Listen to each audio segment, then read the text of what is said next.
乳酸钙，把它们转入烧杯之中，加入90毫升的水进行溶解。对乳酸钙呢，再进行一个充分的搅拌溶解。现在呢，我们把25毫升的海藻酸钠溶液转移出来，一会儿作为我们做蛋黄的原材料。那剩下的65毫升呢，就是我们一会儿用来做蛋清的部分。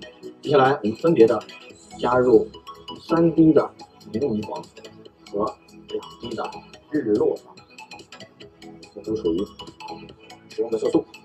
接下来我们进行充分的搅拌。稍等一下，大家就能看到鸡蛋黄的样子了。我们接下来呢，再往里面加入0.5克的面粉，继续进行搅拌，鸡蛋黄的感觉呼之欲出。接下来我们为鸡蛋黄覆盖一层膜。接下来我们把鸡蛋黄转入培养皿中，再次倒入海藻酸钠，形成鸡蛋清。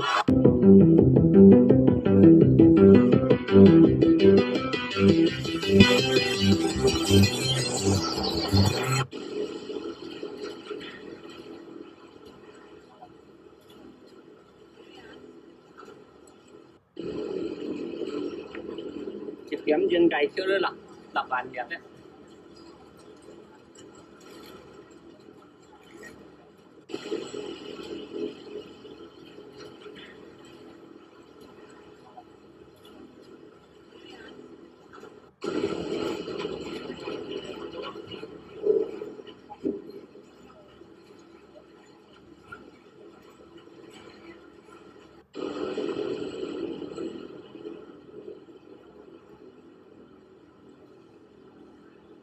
Thì đến buổi chào bán đẹp á.